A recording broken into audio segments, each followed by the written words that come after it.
Ladies and gents, here we are again. You cannot get rid of us. Another episode of Desert Island Dickheads. I've seen the lights. This is episode 11. Can you believe it? Because I can't. Anyway, we've got a brand new guest. Who is this bloke? Well, this obviously is Mr. Malcolm Maynes, a very famous and successful bass player from Leytonstone. Well, lived in Leytonstone for a long time. Forest Gate. I'll tell you what. Oh yes, Forest Gate. You're listening to the boy from the big bad city. This is jam hot. Yeah. So, thanks for being on the show, Malcolm. Yeah, pleasure. Before we start, I just want to say, can you subscribe to the channel, please, while you're watching? Leave a comment, give a thumbs up, and ring the notification bell. Ding dong! Over to you, Emma Scarr. Okay, right, let's crack on straight away with Yes. your earliest musical memory. This musical memory. I think it's that's what I've got. I think it was the radio. Listening to the radio in the house in Manor Park. We were renting a room, and I can always remember the radio playing in the background. This is 70s, like early 70s ish. And I always remember the 70s kind of pop records from then. What station would it have been? That's Radio what 1, I'm trying to think. Was it Radio 1 around them times? Yeah. Probably, they've probably been going... Remember any song? Oh man, I don't know. When I hear them, I remember it. It brings back a memory. Yeah. You know, it'll be like... you know, like, what's the guy, Mark Boland. T-Rex. T-Rex, all that sort of stuff. Kind of T-Rex, stuff. Slade, Bowie. And you know, that kind of stuff. That's his favourite song. ELO stuff. ELO, like come on down. There'll be, but there'll be Stevie Wonder and... they were mixed in there. But I just remember those, when I hear them on the radio, it brings me back to that room. Yeah. It's weird, you know. Manor Park, 1970. Yeah, Manor Park, so nearly Stratford. Are you a Cockney, born and bred? So, I was born in Hammersmith. Oh, were you? Yeah, in Hammersmith in West London. And my parents bought a house in Seven Kings, Ilford. So that's a long trip from there to Seven Kings, and then moved to, they split up. And we moved, that's why we moved to Manor Park. Yeah. And so you're still very near there, living there. Yeah, still kind of near, because from Manor Park we moved to Stratford. So we was in a flat that's overlooking the Olympic Park, overlooking, Westfield, which was really weird, because when we were there, it was a freight terminal. Just trucks going in and out, so it's crazy to see what it is now. But that's where I grew up, in Stratford, most of the time. Well, we'll hear a bit about, as we chat, I think, about how the music that you heard around in those days. But first, what single did you buy first with your own money? Or your first I remember it being a Bill Withers tune called Who Is He? Who Is He? What Is He to You Now? Which was a big track back then, kind of a soul track, and I remember finding it in a record shop. And Bill Withers, I haven't heard of that one, but he had one really big hit, wasn't it? Another Day? Lovely. Isn't it? Oh, Lovely Day. Lovely Day. I mean, that was his big hit, wasn't it? Yeah. Unless I didn't remember this one. A lovely, lovely day, lovely day. I hate it when they repeat it too long. That is funny you say that, because Deb was moaning about that the other day, that the end bit was too long. I said, what are you talking about? This is a massive classic of a classic, this is. It's funny you say that. I'm not that familiar with the track that you've just said. So I wonder, you might, if you heard it, you would know. Yeah, I think it's one of those tunes what year know. It was? Oh God, probably 74 or something. The tracks. But I do know it was in the movie Jackie Brown. Oh right, it's probably in a lot of Tarantino. It's also on. All the tunes. It's also in Grand Theft Auto, the computer game. Done your research. And it was used in Uber Eats. Uber Eats. Oh my God. Advert. Yeah. So he's made a few quid out of that. Yeah, hopefully he's getting paid for it. Right. I want to mention at this point that I did say you're a bass player, didn't I? Yeah. I mean, that's your main main instrument. and that you've done really well. Do you do the boom, boom, boom, boom, boom, boom?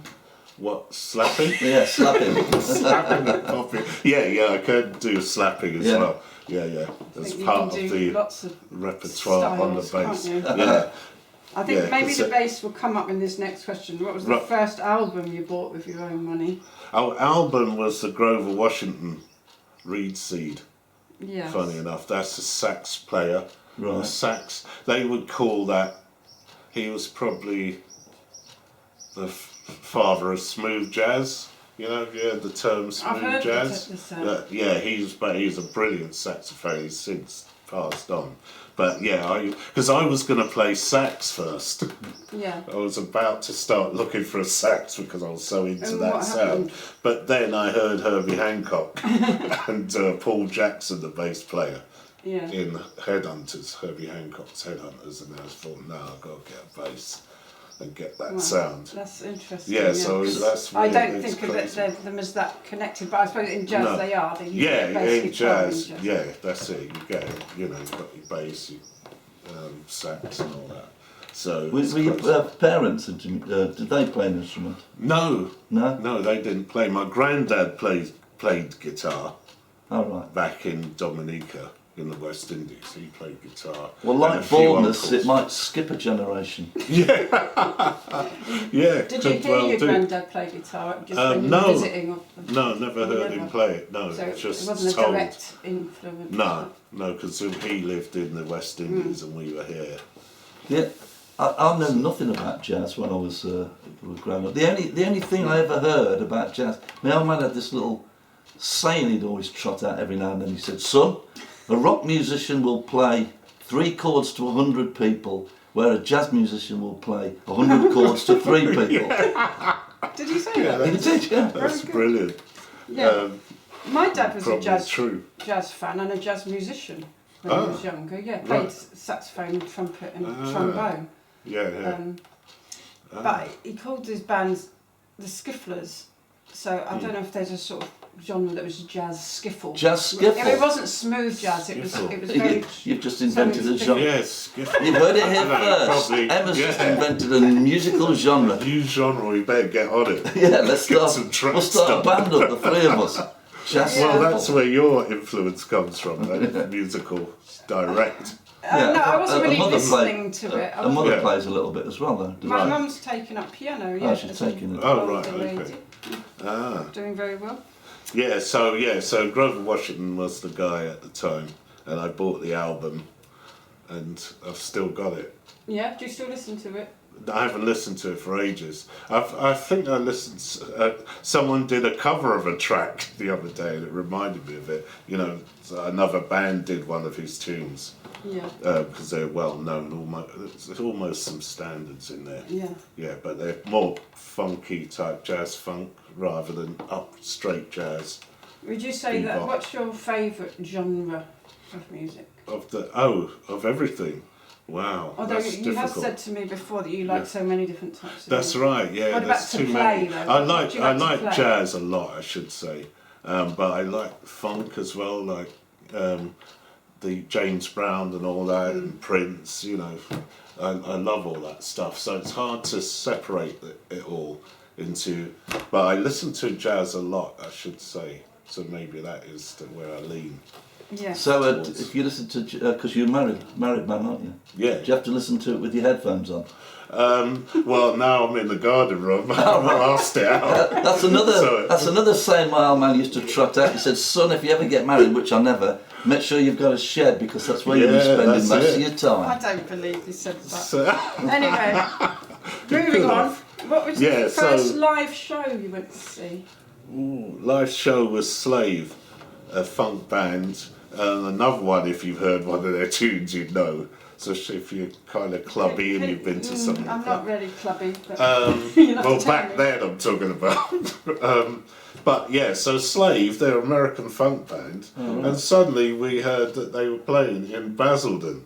Or playing Basildon. It was like, what? Let's get some tickets, jump in the cars and head to Basildon. They were probably thinking, hey, look, man, we're playing in Basildon. Basildon. Basildon in the UK, man. Let's get down. So how old were you and up. when you went? Teens, I'd say maybe 17, 16, 17 So you went maybe. with friends? Yeah, with friends. Yeah. So a load of us jumped in cars and drove there, you know, got in the club, and it was them. They were there. It was like, what? You actually are here.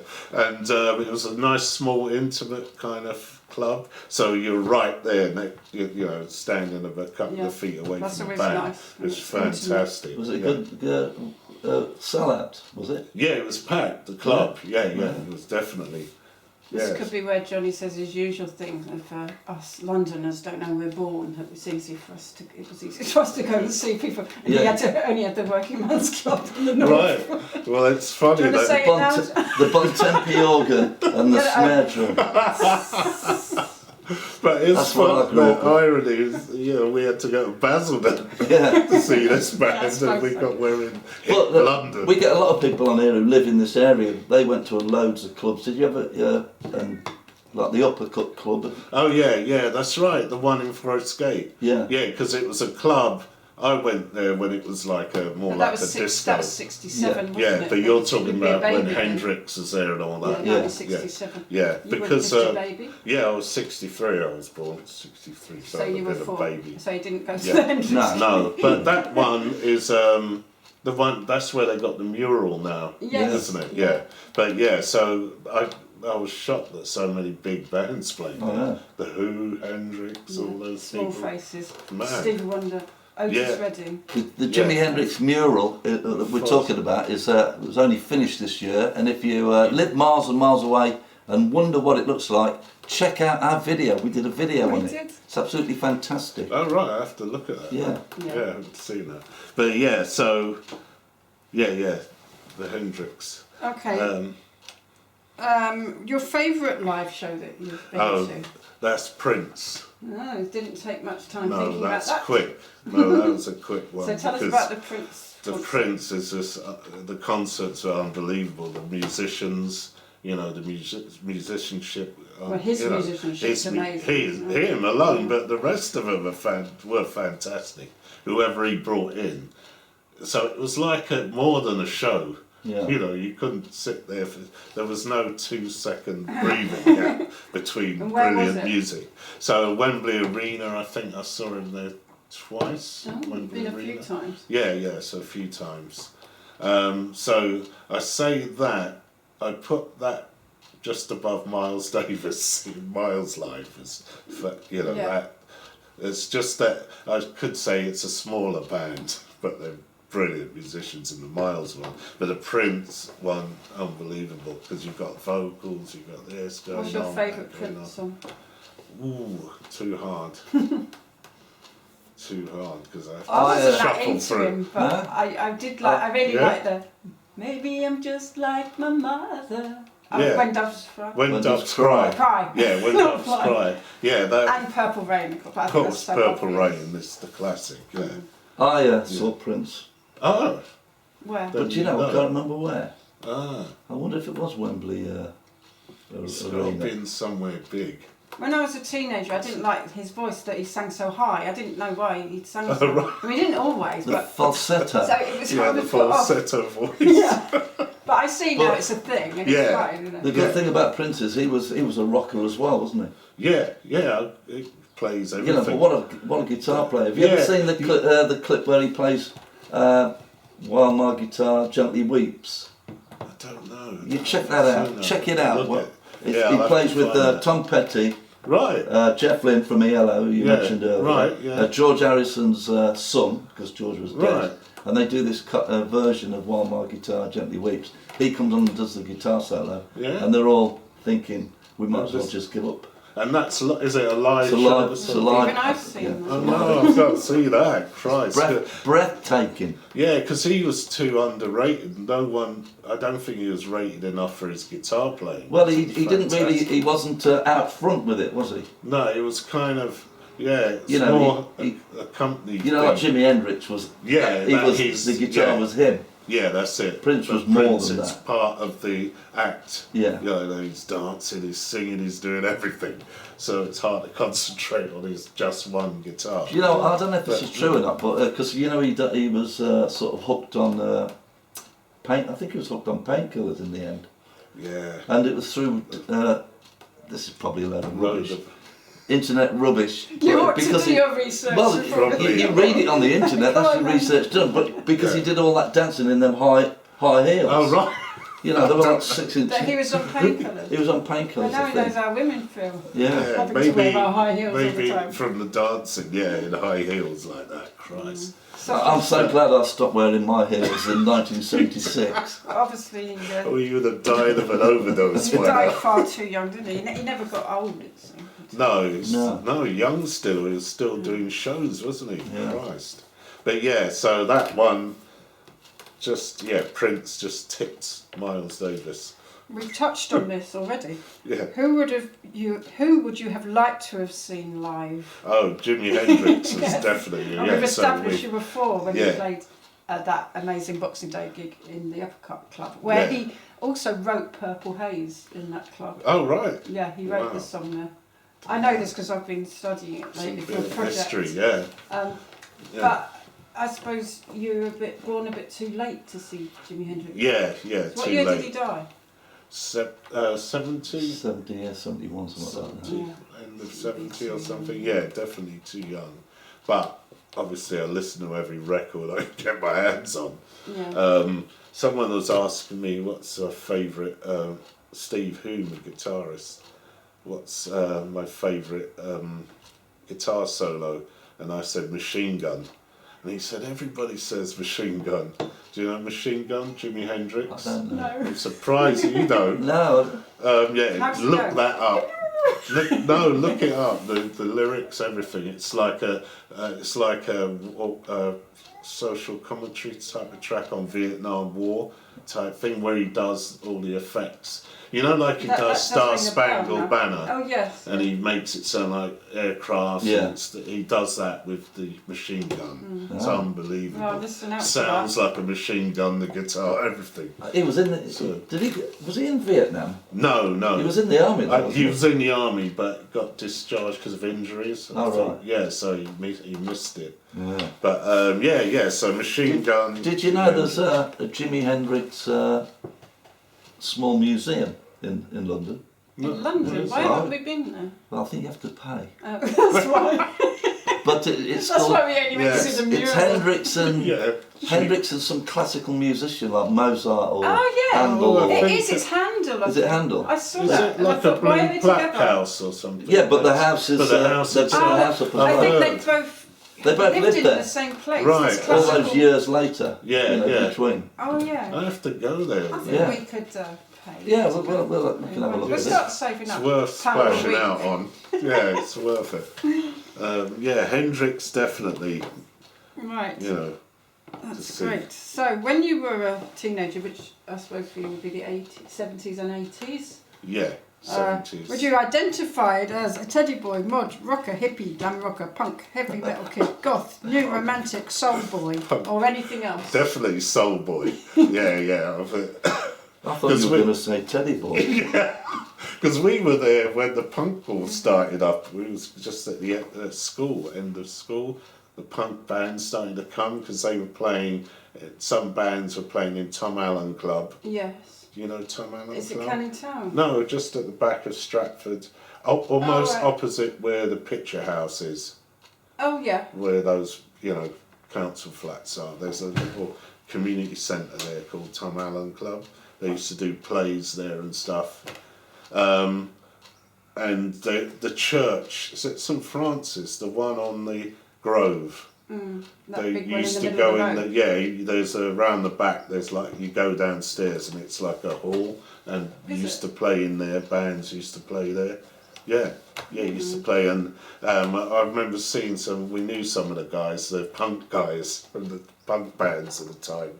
Because you went to school at Rugby, didn't you? Yeah, Rugby. Canning Town. No, Rugby when it was in Stratford. Oh, well, I see. That's why I was confused. Yeah. Because So, I talked to you before about how you learnt your music, and you said you went to like after school clubs and jams. Yeah, kind of. Yeah, just getting into jams. Because back then there was loads. There was loads of jams, like in schools where they do once a school shut, someone would do a room, say, come along, musicians. Did you ever go to the Bridge House in Canning Town? Bridge House? That doesn't sound familiar. No, that was the 80s.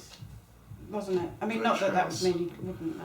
But it turned after the Bridge House. It was called Bentley's night. Oh, Bentley's, I know in Bentley's. 1988. Yeah, so because these places change names you're so quite much. older than that, not a lot, but a bit. You're ancient. So you went to it when it was a Bridge House, and then it turned into the changed to Bentley's. I mean, I wouldn't have gone to either because I'm so young. But while I get over the insult, we're just going to stop. We're going to stop for a short break. Oh yes. We'll be back in a minute.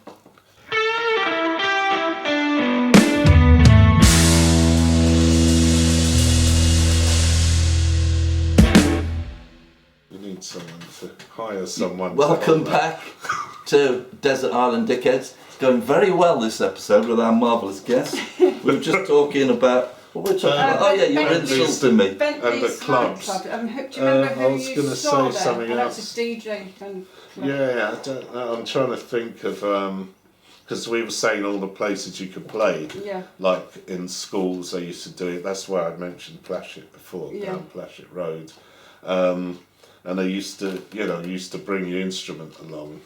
That would be your bass guitar. Yeah, at the time I was bass, and I had friends who were playing different like guitar and. So that's how you learnt, by jamming. Yeah, by jamming. So best way to learn. Yeah, going to loads of these jams, and then hiring out rehearsal rooms and just banging out noise.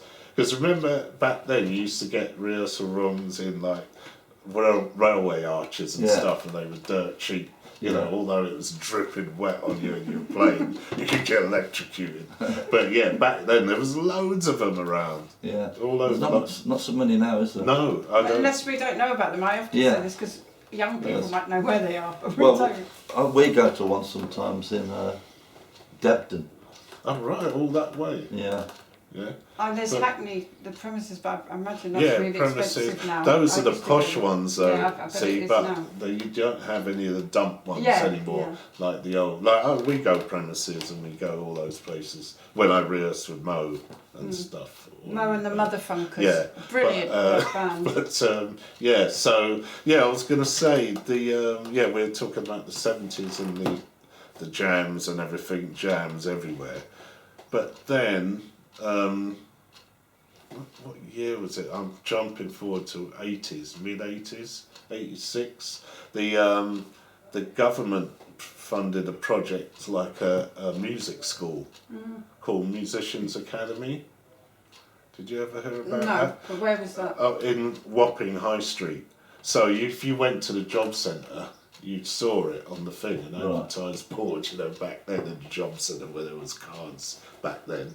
And then go, wow, they're doing a music thing, and then you could take the number, call up, and then go for an audition. Yeah, so you'd be signing on, some people signing on and working. But so you'd get the number, call it up, and then arrange a audition to go down there. So it was in Wapping High Street. I don't know if you ever knew the Bass Centre. It's a bass, like a music shop, but specialised in bass. So you've got all the top kind of stars going there, getting their bass customised, and you can go there. Where was this?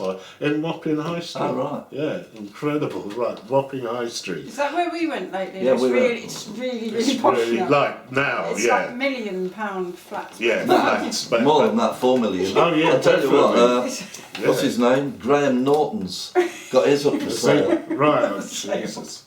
But did you get into this? So yes, I did the audition, and I think it was it Lawrence? I forgot the name of the bass player, famous British guy. Who did he play with? Jazz. He's a jazz musician, so he's played with standard jazz bands around. Yeah. UK or whatever. But yeah, he did the audition. Like I remember, he put a metronome on, and he started playing a blues thing, and he said, "Yeah, join in, blah blah blah." So you joined in playing a little bit of a blues with him, and while I was playing, he pointed at the metronome as if I was drifting out of it and went back in, and he was doing he started soloing. I was thinking, shit, this guy is incredible. And then after it, I was thinking, oh no, what's he going to think about me? And he went, oh, you're really good. We'll give you a star. Oh, I hate metronomes. Oh, yeah, click. I was thinking, and I never really played with a metronome before then. After that, I did. So going to that college, did that help you with your music Definitely. career? So that was, so that helped with meeting other musicians, networking. Yeah. That's how I got into the microgroove band and eventually Beats International. Which we'll come to later. Yeah. So there's a lot of great musicians in Musicians Academy. But imagine it, you could. That's unheard of now. You wouldn't be able to, they actually funded it. Right. So you could go there and it was paid for. Do you have any photos of yourself in those days? No, so that's a pity. Sure. Yeah, it's a shame. I was thinking that because no one had cameras. There was no everyone. If it was now, you'd have loads of, and that's the type of thing you want to record. You just have to imagine you. Yeah. As a young man, So you'd have your classes, and they'd be like when mopping was still a shit. When mopping was crap, and you'd all be sitting in there, and then maybe there was about 8 of us in my group, and it was a lot of one-to-one. We'd like sight reading, going through stuff. Trying to learn different tracks. Like all tracks, they'd have a jazz track, a rock tune, like a Stones track or something, and then in the afternoon you'd go and perform it. So you'd do everyone. So you had a guitar class, a drummers class, a bass class, and then you'd all join up in the afternoon. It's brilliant, and then play together in groups as bands. So you'd go up with your chosen lot, play a tune, come off, the next lot go up, and they kind of critique you. He would say, it sounds like it's a little bit like the Brit School. Something like that, isn't it? It's like an early Brit School thing, but with musicians. We don't know what the hell happened there. Must have been an earthquake somewhere. So we are back, Desert Island Dickheads, with the wonderful Mal. Very much alive. Thanks, Malcolm. Can you tell us the song that you fell in love to? Fell in love to. It's The Most Beautiful Girl in the World. It's a track that I bought for Deb. Deb, your lovely my wife, yeah. While after, it wasn't something we fell in love to. I don't know what that would be, but yeah, I don't want to mess the question. But that was the one that I kind of. Happen to see the most beautiful. No, that's Charlie Rich, the countryman. Oh. But it is very similar. It'll be a strike if I played it, wouldn't it? Yeah. We'll have to pray both of them royalties, Charlie Rich and Prince. Yeah, if you play a second of them each. So that was the tune. Yeah, so that was. So you pinned that onto her. Yeah. Is it retrospectively? Yeah, retrospectively. So just to try and get in a good box. There's something that I often do with ex-girlfriends, but mine, what I pin onto them, is a Devil Woman by Cliff Richard. Right, and moving on from falling in love, the song you'd like to have played at your funeral? Sly and the Family Stone, Family Affair. I just love that track, and it just feels like a kind of say goodbye track to everyone. Do you know that track? No, I don't think, not off the top of my head. It's a family affair. It's a family affair. Very groovy. Yeah. Very groovy. Yeah. In fact, I think Cliff Richard ripped that song. He did a song called I forget what it's called on one of his solo albums. It's got the same sort of feel. Oh right, okay. Yeah. And I would say because I can 9 times that. Not 9 times, it's often listen to a song and think, I know where you've ripped that off. Right, because a lot songwriters do that all the time. Yeah, that's They get inspired by another song. And he was definitely inspired by Slime Family Affair. You'll know it as soon as you hear it. It's that big a track. But the lyrics are great in that track. So yeah, that's my pick for the moment of my death. Once you've said it on Desert Island Dickheads, that's got to happen now. Okay, so who inspired you to pick up an instrument? Paul Jackson. To pick up the bass, Paul Jackson from Herbie Hancock, Headhunters band, which I think you know, Johnny. Herbie Hancock, you've heard of. Yeah, I've heard of Hancock. Yeah, I wasn't sure about him, and so I'm sure that the bass player, he's played on tons and tons of stuff. I'm sure he even played on Thriller and Bad by Michael Jackson. Realised, Michael. So there's a Paul Jackson who's a guitarist, and he's a big US session player. It's a common name. That he could be on. He sounds like the guy that would be on Michael Jackson and all that, doing the chops. There's also another. There's a Michael Jackson. No, Mick Jackson. Rick Jackson. And Michael Jackson did one of his songs. So Monday, Tuesday, Wednesday, Thursday, Friday, Saturday night, weekend. Yeah, Can you remember that song? That's by a bloke called Mick Jackson, and I'm sure he wrote something for Michael Jackson. Yeah? Yeah. It's possible, there's so many writers in there. Yes. But that Herbie Hancock thing, he did the breakdancing anthem. Rocket, yeah, with the video with all the dummies and. Do you remember the video with all the very primitive in it? Yeah, if you look at it now, but the reason I know that song is because I was a regional breakdancing champion. Of course I wasn't. So what did you like about Paul Jackson's bass playing? What do you like? The feel, the warmth of how he played, the note choices, just the rhythm of how he played was just fantastic. And I suppose that is melded in what bass playing is. Yeah, it's all feel. Rhythm. The feel. Yeah, the feel and the way he interacted with the drummer. What about that? Great. See, you know more about bass players than, or you learn. Yes. The other geezer, the famous one who played with Bowie. He was in Good Times. Oh, no, Bernard Edwards. Oh yeah. Yeah, that's the bass player. Oh, that's the bass player. I was thinking but the other guitar, the Niles guitarist, Rodgers. Niles Rodgers is the guitarist with Bowie. Yeah, that did that. Yeah, produced the album. Let's Dance. Yeah, Let's Dance. Do you know that they were inspired a lot by? Roxy Music. Oh right. Their style. Okay. Yeah, saw them the in New York and slickness. thought, this is what. Yeah, because Roxy Music with the suits and the kind of model-looking thing going on. Yeah, but Nile Rodgers, another fantastic. But so Bernard is another one of my favourite idol bass players that you mentioned. Good, but yeah, Paul Jackson definitely, because I tried to play like him for years. Like I tried to play every little 16th note how he played it. People used to say, "Yeah, you sound like him," which isn't a good thing. You want to sound like yourself. So I stopped doing that. But so Paul Jackson. Would you say you've got your own style? I've only when somebody else says it. So somebody has said to me, that's a Malcolm Maynes lick. Yeah, when I come in the club, I can tell it's you on bass. That's one of the biggest compliments you can get. Because I used to play in house bands, like back in the 80s, used to have like WKD. I don't know if you'd have heard of it. It was a famous club in Camden. And it used to come, so you could come, singers could come and just jump up and sit in with the band, sing and jump up on the drums, whatever. We had, I remember playing with a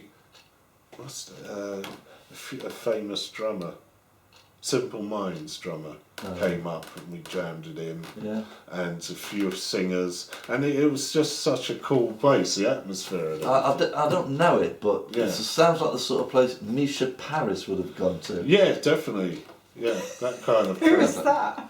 She was some singer. God, Emma's got a lot to catch up on after this. We'll do a list. All right, now I've been looking forward to asking you this question. Your proudest musical moment? Oh, before you answer that, yeah. I just want to say, you're listening to the boy from the big bad city. This is Jam Hot. Yes, Beats International, definitely, because that's a massive gig and the shows are big. So yeah, that was a proud moment. So how did you... So Beats International, obviously, they had it was number one, wasn't it? Yeah, Dub Be Good to Me. With a song called Dub Be Good to Me. Which yeah. was... because I got the original there on 12-inch, I think, which is the SOS Band, yeah, which is just where Be Good to Me. They got the melody from. Yeah, and they also took the bass line from the Clash's Guns of Brixton. Guns of Brixton. Yeah. So he sampled the bass line, and the singer took the melody and put it over it. Yeah. That's what I heard. Like she said, "Oh, I can fit this lick over that," but I don't know how that would have worked royalty-wise. What, did Just Be Good to Me? Yeah, so the Just Be Good, place. over that line. So, but that's a melody taken from another song. Well, they would have had to have paid They would have had to have paid the Clash. They would have to have played whoever wrote the SOS Band. SOS Band. And it almost thinks there's not much money left at the end of it, is there? No, that's right. And it's a number one, wasn't it? Yeah, so, because I bet you he wouldn't. I don't think he would have had the like Elvis used to do that sort of stuff. He'd go to somebody and say, "I like your song, man. I'd like to record it, but I want some of the writing royalties." Yeah. And you're not going to say to Elvis, no. I'd say no. Oh, you would, yeah. I'm very precious about my lyrics. Because you know that you're going to make a lot of money because Elvis is singing your song, so you might as well say you can have a little share of it. Yeah. But I wonder if, what was his name, the Fatboy Slim? Norman Cook. Yeah, Norman Cook. I wonder if he had that sort of clout back in them days. Yeah, I don't know. I don't know how big, because the bands he came from were big. Yeah. You know, House Martins. The House Martins, yeah. House Martins, and then they broke off into... Well, he went on to become Fatboy Slim. They did that a cappella song, Caravan of Love. Oh, I love that. It's very different from Beats International. What's the other band? The other guy went off. A Beautiful South. Yeah, so Beautiful South, and then, Norman Cook went off and did Beats International. Yeah, when you say that's your proudest musical moment, it was more than a moment, wasn't it? It was a whole year of international gigs. touring. Yeah, with a massive band. Yeah, that's it. So the featured ones for me was the Japan gig, because that was fantastic, because of the sound. The sound on stage was the best ever that I've ever experienced. And do you think that's just because they're good at to that? this date? Must have been, it must be because their technique and everything, or technology, because you could hear everything, the side fills. It's nice to hear yourself, isn't it? Because that, that's the big thing when you're on stage. The wedges were perfect, so you could hear everything. Not potato wedges. Not that type of wedge, but yeah, the wedges were clean. God, the sound was fantastic on stage. But there was, and imagine there was a lot of us on stage. Yeah. So what sort of venues were you playing in England? So all the universities. Right. You might as well say all of them. I can't think of ones who didn't. And clubs. Then we went over to Ireland and did that Red Hot and Dance gig, because around that time it was all like the Live Aid type things going on, where there was loads of bands, people started doing it, it was a thing. So they had Red Hot and Dance as one. There was another AIDS one, but there's one that we went to Germany to do, which we was, so we had, there was Paul Young, the rock band Living Colour. Oh, Living Colour. There. And we did, there was a funny thing that happened with Paul Young, where they played the tape, because he was miming it, the track. So they played the tape too quickly. So the singing started and he hadn't started. He was standing there, and then he had to quickly catch up. Was that quite common in those days, like miming? I think it was starting to be more of a common thing. It started to creep in. It crept in, didn't it? Because they used to be live. No, I don't think he needed to. I don't think. Well, he didn't sing the tunes. Well, he must have been using a lot of tapes and samples anyway. Yeah, that was his thing. The singer always sung live. There was no tapes. Only one. We did the Wogan show. We went on BBC, and did the Wogan show. And then she mimed. What, in a studio? We all mimed. Really? We all in the BBC stage, in the show. How does it feel like to mime playing a bass? Horrible. Yeah. For miming anything, I would have thought. I wouldn't have Were liked you to allowed sing. to like touch the So strings? you just had to. There's no amp, so you pretended to hit the notes. And we were doing a track called "In the Ghetto." What, the Elvis another one? the Elvis one. So that was another single. Was that a hit? So I don't know if for Beats International how big a hit. It definitely wasn't as big as the first one. I must admit, it don't ring the bell for me. On that particular show, I think either Wogan was ill or something, and it was Selena Scott. Oh, right. Do you remember Selena I do, Scott? Yeah. She did the show. The Thinking Man's Crumpet. Yeah, that one. So we was like, because everyone wanted to be close to her in the green room. I was like, yeah, Selena Scott, and chat to her. But yeah, so the one we did, it was Selena Scott standing in for Terry. Oh, so you never got to meet Terry? No, we never got to meet Terry. I did a pilot quiz show with Terry Wogan. Right. It was a pilot. Right. They were just getting it all, ironing out all the thing. I came second, which is not bad for somebody who's completely as thick as shit. It's pretty good. Yeah. Right. So we did BBC because we all had to get you had to be in the union, didn't you, to go on BBC. So I had to go and sign up for my MU card. So what about, did you do Top of the Pops? No, I never never did Top of the Pops. Right. No. So he took you, because you were in a band at the time. Yeah, called so Microgroove. And he saw you in a... Yeah, came to see us because he must have been looking for a band to go on tour. When we say he, this is Fatboy Slim. Yeah, Fatboy Slim, Norman Cook. Norman. So he was looking for a band, so then he came and saw us and said, yeah, can you guys be the band for Beats International? So that's how we ended up doing it. And he had you as the support band as well? Yeah, so that was two jobs. Did you change your outfit? That was two jobs. So yeah, went back, come back, sunglasses. No, but we went off and then come back on.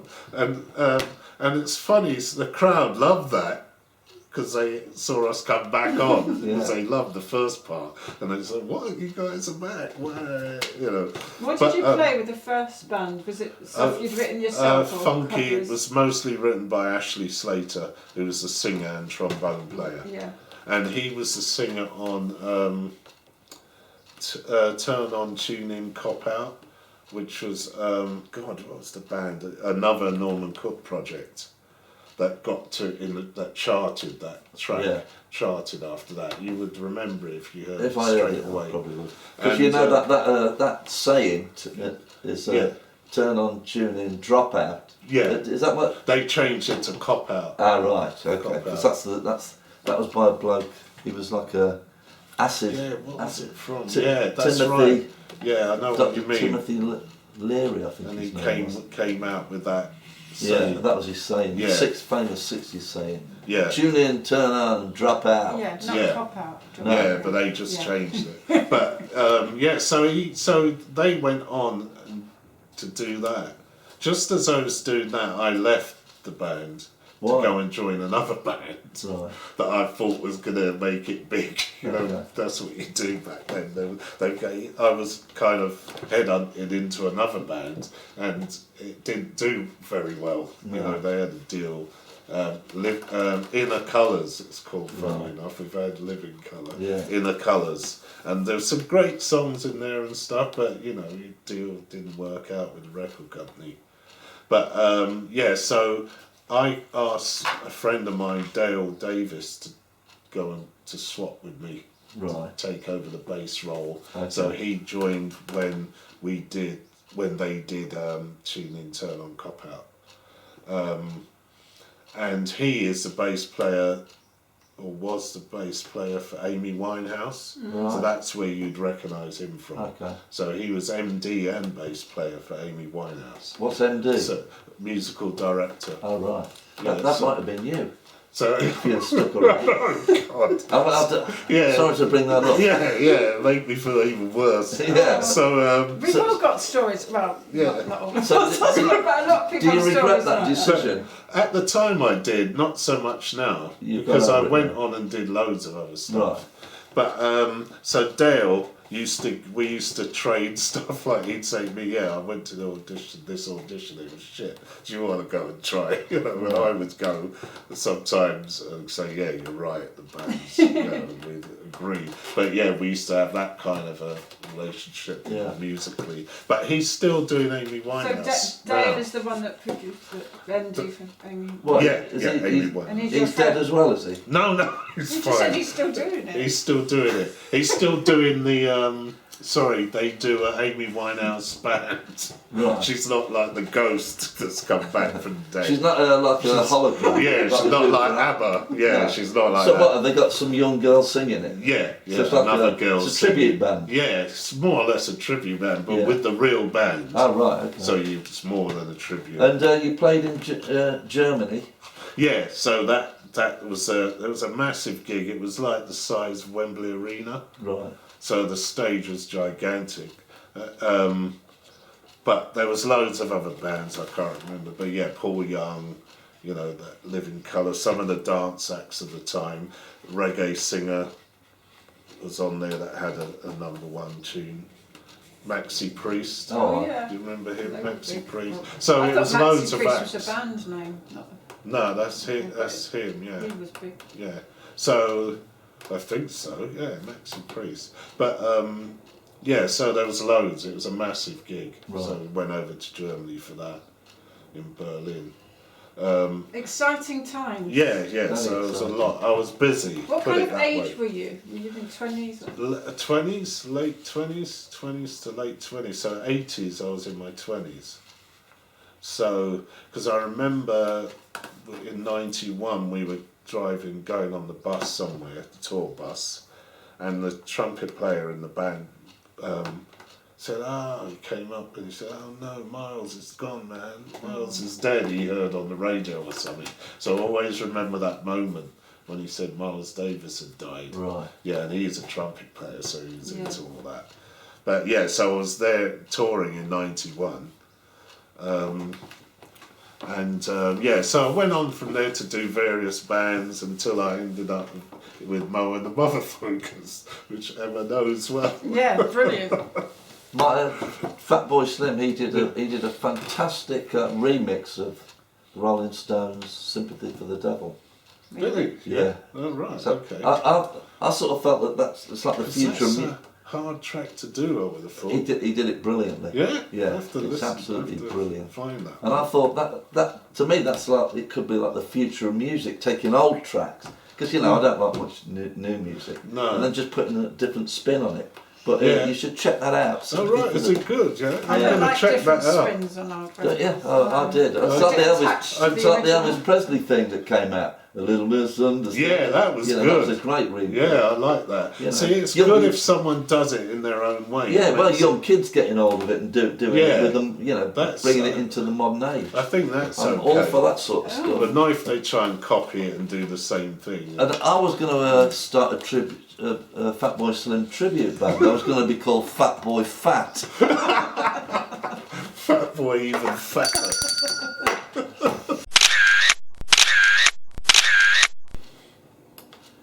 Ladies and gents, we're having fun. We're back with the next question. Okay, Malcolm Maynes. The next question. Can you tell us about your favourite album artwork? Oh, my favourite album artwork Now, is I do have Bitches a- Brew. I wonder if you could... What's that called, that album? Bitches Brew. Bitches Brew. It's a by bit. Miles Davis. He wouldn't get away with that these days, would he? Probably not. It might get me too. We'll put a picture of it up on Me the too. screen.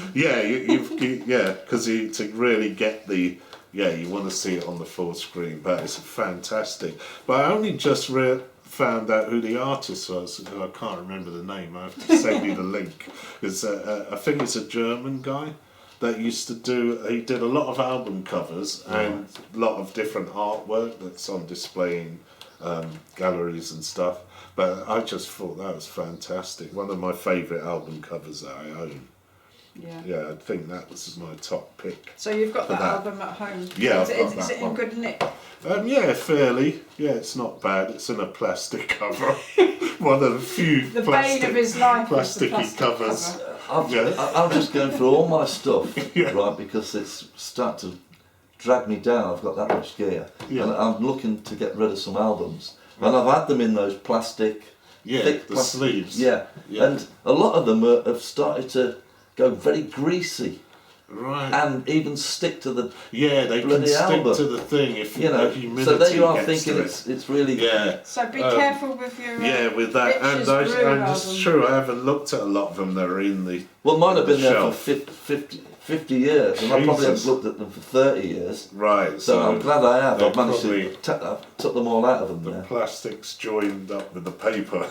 Yeah. Well, I think this is going to be closely connected to your last answer. Your favourite all-time artist? It's got to be Miles Davis. Fantastic. Trumpet player, but musician, composer, I should say, the whole lot.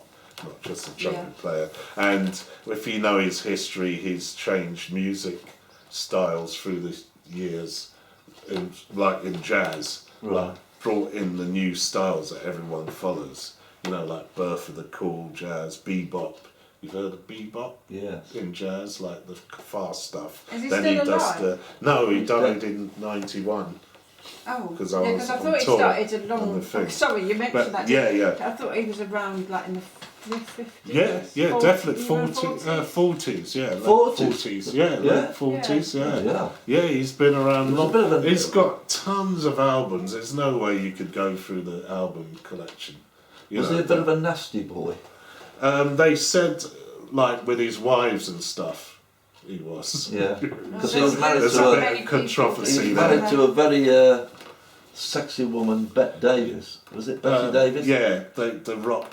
She was like a real heavy funk. Yeah, funk rock. I like some of her stuff. Betty Davis. Yeah, because not she. the Hollywood starlet. No, she changed his style as well. Oh, when he went into that phase of the leather and the leather pants and the snake skin, she did that. Oh, but before that, around the time of the birth of the cool jazz, he was in slick Italian silk suits and stuff.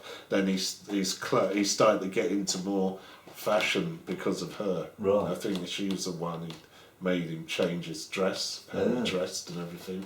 Because they used to say it's just boring, you get up there in your suit and play the jazz, everyone's got a suit on. But leather pants though on stage. Not great. But they were all doing it. Not fancy that. No, well, you'd be squelching by the end of the evening. Yeah, a nice hot club. Yeah. Finished.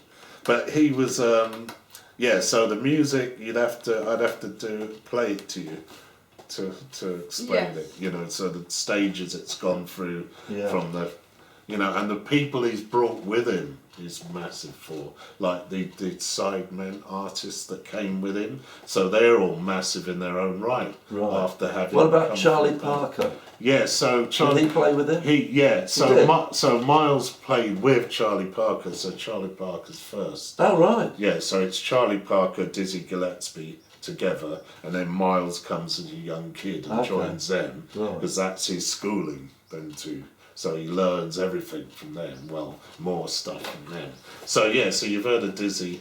I've heard of it, and Charlie Parker. The reason why I've heard of Charlie Parker is the bloke who worshipped him was Charlie Watts. Oh right, of the Rolling drummer. Stones. Yeah, he did. He might have even did a book on it. He did jazz, didn't he? Played he had a little jazz band. Yeah, Charlie Watts. That's true. Yeah. So he was a big jazz guy. Charlie Watts. Yes. Yeah. So Miles comes out of them and then goes off in his own direction, changing music, changing the way stuff's done, going electric. is another. What, thing. electric trumpet? So no, electric instruments. That's an electric shock waiting to happen. Definitely, there's metal on the mic. Yeah. Right, you're going to have to push us forward here. Because we could go on all day. We could. Week, Yeah, we could do a music one on its own. Favourite album? Favourite album? Stevie Wonder, Songs in the Key of Life. Yeah, Stevie. Yeah, for not just the songs are fantastic, brilliant. There's nothing more you can say about that. But I also love the bass player out there, being the bass player in. Is it a different bass player? Yeah, different bass player. Yeah. So Nate Watts is the bass player in Stevie Wonder. That he's been with him for centuries. So next time you listen to the bass. Yeah, I had all these. Emma's actually a big Stevie Wonder fan. Yes, I had all these albums. Yeah. But I got burgled a long time ago. Oh no! So I can't remember what songs were on this. What are the main popular songs on it? I Wish. Oh God, yeah. And As all those tracks. That was probably my favourite album apart from. So the one you got there, he's this on one. that. Yeah, so the bass player I'm talking about's on that. Is he? I mean, I just happen to have this out, but. Yeah, that's fantastic. But that is I'd say as a favourite, like as an album, because obviously it's hard to choose. There's hundreds of ones. Yes. I chose Miles ones, Prince, but I just think that it's got everything in it all round. Yeah. What out of interest, what's your favourite Prince album, do you think? Prince album. That's a tough one. What's one that I listened to lately? For me, it's Sign of the Times. Sign of the Times. I listened to that not long ago.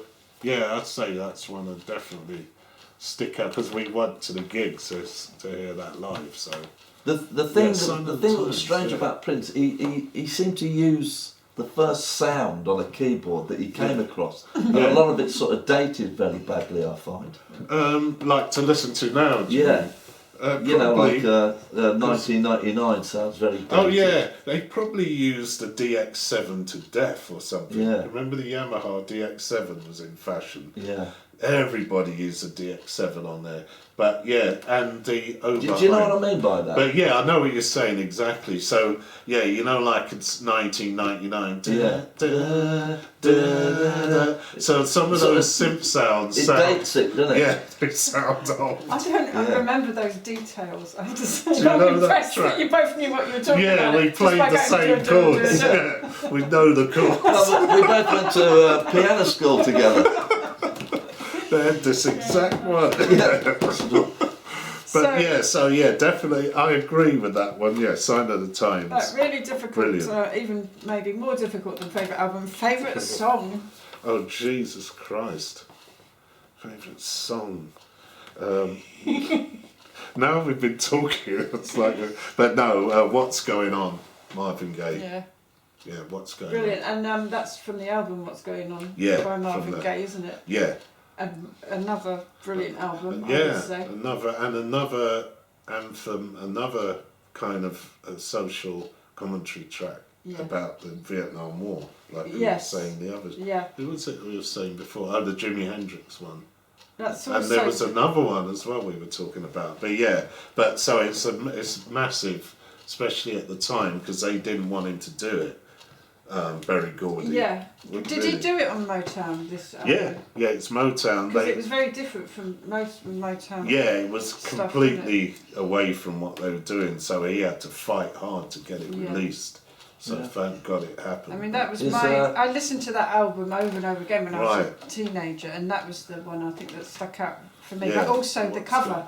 I think I remember the cover, and he was so beautiful on it. The cover. Beard that's right, the hat, the one with the hat. I love the cover, and then it was such a tragedy when he died. Did you remember the lyrics from it? Like, did it mean anything to you? Yes, definitely. Brother, sister, mother. Yeah, brilliant stuff. Have you mentioned Father in it?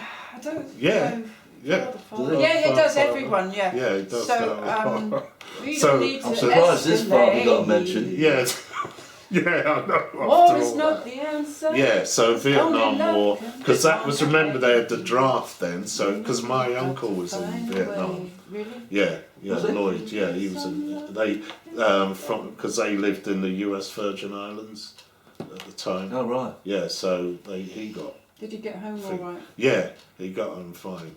But yeah, it's another story, that is. Came back with his loser's medal. He came back, yeah.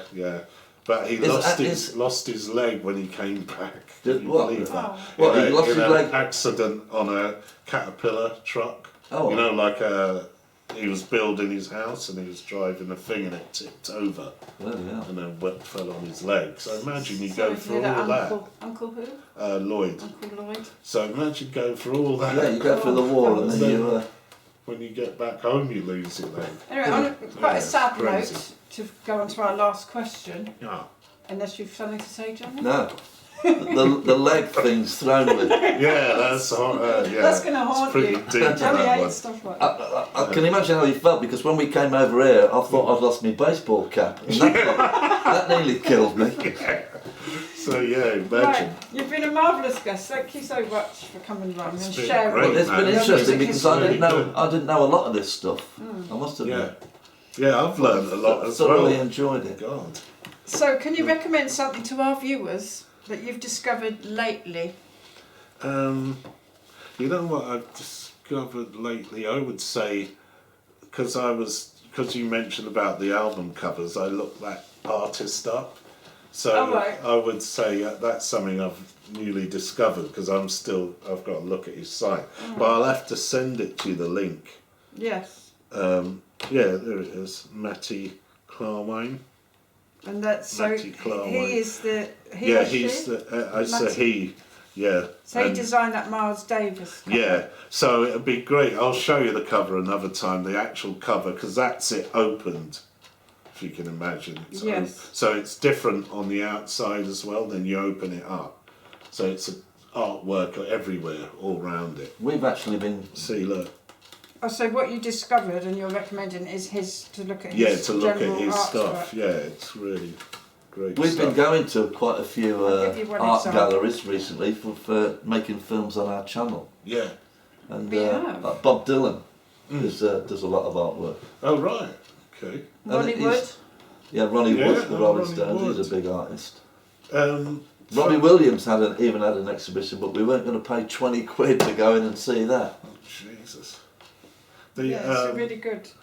Also, Miles Davis was an artist as well. His stuff changes hands for big money now. Yeah. Yeah, he's actually got a couple of his album covers are his art that he does. Oh, right, he did his own. Yeah, he did his own. They just put it on the record sleeve. Right. But yeah, it's funny. It's a lot of musician artists. Yeah, Michelle, I often think, how much money do you want? Yeah. How much money do you actually want? Yeah, those big time ones. Yeah, the money doesn't matter, especially the stuff. It seems like Stones. I get the feeling that Bob Dylan's doing it for the money. Really? Yeah, because we went to his art exhibition and there was these metal things, metal like sculpture things. And it wasn't until I'd gone home that I found out that he'd done them as well. And I've just got this vision of Bob Dylan in the shed, similar to your shed, at the bottom of the garden, because his wife can't stand having him around.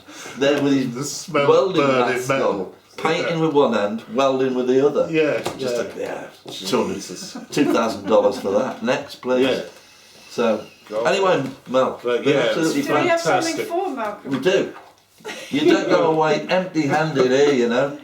It's the Desert Island Dickheads fridge magnet. Fantastic. That'll go straight on the fridge. Straight on the fridge. That's great. Thanks for watching. By the way, don't forget, subscribe, leave a message, and all the other stuff. Check out all the tracks.